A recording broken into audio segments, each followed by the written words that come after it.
বড় বাজার বলতে সপ্তাহে দুইটা বাজার। আমার নাম মোহাম্মদ রতন মিয়া, আমি ক্লাস 4-এ পড়ি। গ্রাম পৃথিবীর সৃষ্টির শুরু থেকেই গ্রাম এক অনিন্দ্য সৌন্দর্যের মহারাজ্য। গ্রাম মানেই সহজ ও সরলতার প্রতীক। প্রতিটি গ্রামেই তার নিজস্ব কিছু ইতিহাস এবং সৌন্দর্য লুকিয়ে থাকে। ইতিহাস ও ঐতিহ্যের ধারাবাহিকতায় আজকে আমি চলে আসছি ওয়ারা গ্রামে।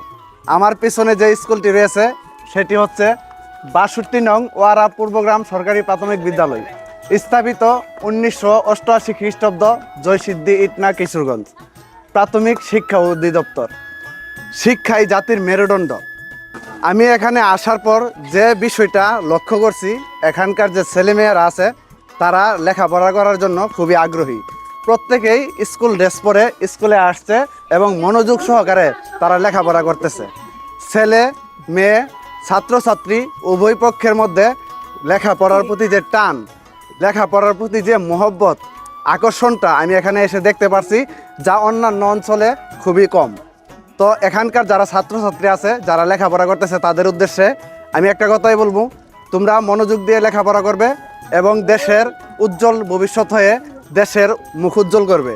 মা বাবার মুখের উজ্জ্বল করার পাশাপাশি এই দেশের ভবিষ্যৎ তোমরা ভালোভাবে লেখাপড়া করবে এবং ভালোভাবে মার্ক নিয়ে এই বাংলাদেশটাকে আরও দূর এগিয়ে নিয়ে যাওয়ার চেষ্টা করবে। তোমাদের প্রতি আমার এই আহ্বান রইল। তো আমি এতক্ষণ একাই বকবক করছিলাম, এখন আমার সাথে আছে এই স্কুলের ছাত্র আর ছাত্রীরা। আসতে অনিচ্ছুক, তারা একটু লজ্জা পাইতেছে। আসলে মেয়েরা লজ্জা পেয়ে থাকে বেশি। তো তোমার নাম কি? আমার নাম মোহাম্মদ রতন মিয়া, তুমি কোন ক্লাসে পড়ো? আমি ক্লাস 4-এ পড়ি। এখানে যে লেখাপড়া করতেছো, তোমাদের টিচাররা তোমাদেরকে শিক্ষা কেমন দেয়? আমাদের টিচাররা আমাদেরকে অনেক ভালো শিক্ষা দেয় এবং তার সাথে আমাদের শিক্ষকরা আমাদেরকে ডিম রুটি কলা সব খাওয়ায়। ডিম রুটি দেয়? জি। আচ্ছা, এটা তো আছেই, পাশাপাশি তোমাদের শিক্ষা কেমন চলতেছে? এখানে পড়ার প্রতি তোমাদের মনোযোগটা কেমন? পড়ার প্রতি আমাদের অনেক ভালো আগ্রহ করা। আমাদের স্যার আমাদেরকে অনেক ভালো শিক্ষা দেয়, সমস্ত ছাত্রকে ভালো আদর করে স্যার। আচ্ছা, তোমাদের প্রধান শিক্ষকের নাম কি? আমাদের প্রধান শিক্ষকের নাম মোহাম্মদ আব্দুল করিম। আচ্ছা, ওনার প্রতি আমার সালাম। তোমার নাম কি? মোহাম্মদ জুনাইদ মিয়া। তুমি কোন ক্লাসে পড়ো? ক্লাস 4-এ। ক্লাস 4-এ। আচ্ছা, তোমরা কোন ক্লাসে পড়ো? 5-এ। ক্লাস 5। আচ্ছা, তো আমি দেখতে পাচ্ছি এখানে খুবই সুন্দরভাবে এরা লেখাপড়া করতেছে। পাশাপাশি এখানে ডিম এবং রুটি দেওয়া হয়। এটা কিন্তু আমার মনে হয় মানে শিক্ষার্থীদের, ছাত্রছাত্রীদের স্কুলে আনার জন্য একটা নতুন টেকনিক বা এটা একটা আকর্ষণীয় বিষয়। এটা প্রত্যেকটা স্কুলে থাকা দরকার এবং জরুরি। তো এখন আমি বিদায় নিব এই স্কুল থেকে, দেখাবো ওরা গ্রামের আরও ইতিহাস ঐতিহ্যের যে সুন্দর সুন্দর নিদর্শন রয়েছে ওইগুলা। ইতিহাস ঐতিহ্যের পাশাপাশি ওয়ারা গ্রামের বৃহত্তম এবং গুরুত্বপূর্ণ এই জায়গাটি হচ্ছে ওয়ারা গ্রামের কবরস্থান। এই কবরস্থানে আমাদের বিভিন্ন আশেপাশের যে অঞ্চল আছে, নিম্ন অঞ্চল, ওইগুলা থেকে যখন বর্ষাকালে কেউ মারা যায়, ইন্তেকাল করে, তখন লাশগুলো এখানে এনে দাফন কাফন করা হয়, এখানে লাশ সমাধি করা হয়।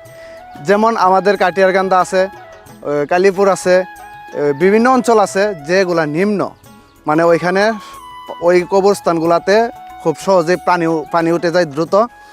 ওইখানকার মানুষ নিরুপায় হয়ে তারা এখানে এনে মাটি দিয়েই মানুষকে সমাধিত করে। তো ওয়ারা গ্রামের এই কবরস্থানটা অনেক পুরনো এবং এটাও অনেক গুরুত্বপূর্ণ একটি জায়গা। আমি এই মুহূর্তে দাঁড়িয়ে আছি ওয়ারা গ্রামের যে স্থাপনাটা দেখতে পাচ্ছেন, এই স্থাপনাটি হচ্ছে 1437 খ্রিস্টাব্দে এখানে বসবাস করত পদ্মলোচন দেবনাথ। এখানে তারা ছিল হিন্দু সাম্প্রদায়িক। দেখুন যে স্থাপনার পাশাপাশি একটা ঘাট, এই যে ঘাট অনেক সুন্দর সিঁড়ি দিয়ে যে একটা পুকুর করা হয়েছে, অনেক নৈসর্গিক, আসলে দৃষ্টিনন্দন। এই বিষয়গুলো দেখলে কেন জানি ভিডিও করতে আমার আগ্রহ বেড়ে যায়, কারণ প্রাচীনতম যে ইতিহাস ঐতিহ্য নিদর্শনগুলো তুলে ধরতে আমার কেন জানি ভালো লাগে। সেই বিধায় আমি আজকে এই দৃশ্য দেখার পর এখানে ভিডিও ধারণে লেগে গেছি। কি শীতল পানি, তারপর এখানের যে স্থাপনা অনেক সুন্দর কারুকাজ, যা আজ থেকে 96 বা 97 প্রায় 100 বছরের কাছাকাছি, 100 বছর আগে যেই কারিগররা এই দালানগুলা তৈরি করছে, এই স্থাপনাটা তৈরি করছে, তখনকার যে কারিগররা এত সুন্দরভাবে স্থাপনা করতে পারে, এত সুন্দর কারুকাজ দিয়ে একটি প্রাসাদ তৈরি করতে পারে, এটি আসলে অনেক মানে আশ্চর্যের ব্যাপার। পদ্মলোচন দেবনাথ এই প্রাসাদেই তিনি বাসস্থান ছিলেন ওনার। উনি অনেক বছর যাবত এখানে ছিলেন।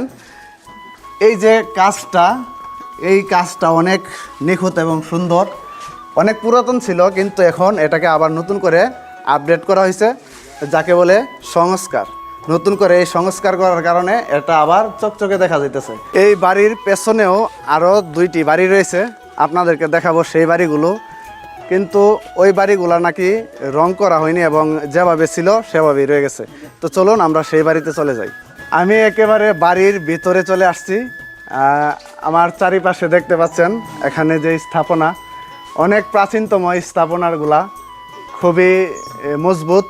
এখানে যারা বসবাস করত তারা বর্তমানে নাকি আমি যতটুকু জানতে পেরেছি কিশোরগঞ্জেও অবস্থান করতেছে, তারা কিশোরগঞ্জে আছে। তো এখন আমরা এই পুরাতন বাড়ির ছাদের দিকে উঠতেছি সিঁড়ি দিয়ে। উপরের যে দৃশ্যটা আপনাদেরকে দেখাবো, এখানকার যে প্রাকৃতিক সৌন্দর্য এবং ওয়াও, এখানে এসে আমার কাছে খুব ভালো লাগছে আসলে বিষয়গুলা। দেখেন কত সুন্দর একটা স্থাপনা, এই যে বাড়ির ছাদ। এখানে মরিচ শুকাতে দেওয়া হয়ে গেছে, মরিচ শুকানো আছে। আর এইদিকে দেখুন আমের গাছ, আম হাতের মধ্যে একেবারে লেগে আছে। আসলে এটাই আমাদের গ্রামের প্রাকৃতিক সৌন্দর্য, এটাই গ্রামের সুন্দর। কোকিল ডাকতেছে, আপনারা যদি একটু শুনেন। ওয়াও, বসন্তের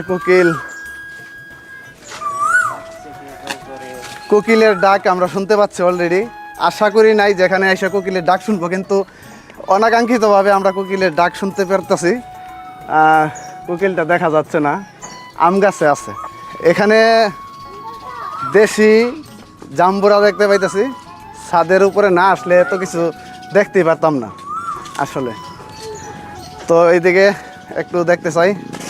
এখানে এসে আমি ছাদের উপর থেকে দেখতে পাচ্ছি যে এখানে একটা মটকা, আর যে ওরা গ্রামের যে দৃশ্যটা, মেঠো পথ, গাছগাছালি, আসলে প্রাকৃতিক সৌন্দর্য অন্যরকম সৌন্দর্য এখানে, আসলেই বলার মতো না, খুবই অমায়িক।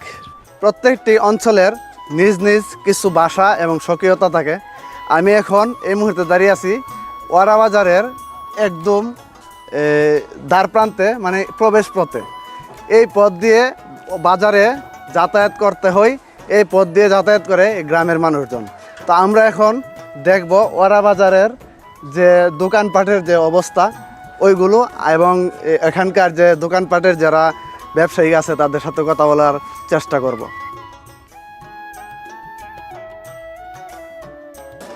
এই মুহূর্তে আমি ওরা বাজারে দাঁড়িয়ে আছি, আর এখানে একজনকে পেয়ে গেলাম, উনি স্থানীয়। ওনার কাছ থেকে জানতে চাইবো এই বাজার সম্পর্কে, এই বাজারটি কি অবস্থায় আছে। আসসালামু আলাইকুম ভাই। ওয়ালাইকুম সালাম। আপনার নামটা জানতে পারি? আমার নাম ইসরাইল মিয়া। এই বাজারে আপনি কত বছর যাবত আসা যাওয়া করেন? বাজার তো আমার এলাকা এনে, আমার বাড়ি এনে পাশে বাজার, বাড়িও আমার পাশে। তো বাজারটা আসলে মোটামুটি একটা অচল অবস্থা, রাস্তাঘাট নাই। আচ্ছা, আমরা জানি যে কিছু কিছু বাজার আছে যে সোমবারে বাজার বার, রবিবারে বাজার বার, মানে একটা নির্ধারিত দিন থাকে, ওই দিন একটু মানুষ জমজমাট হয়। তো এই ওরা বাজারে কোন দিন মানুষ জমজমাট হয় বেশি? ওরা বাজার বলতে সপ্তাহে 2টা বাজার। ওরা বাজারটা হইলো বুধবারে আর শনিবারে। বুধবার এবং শনিবার।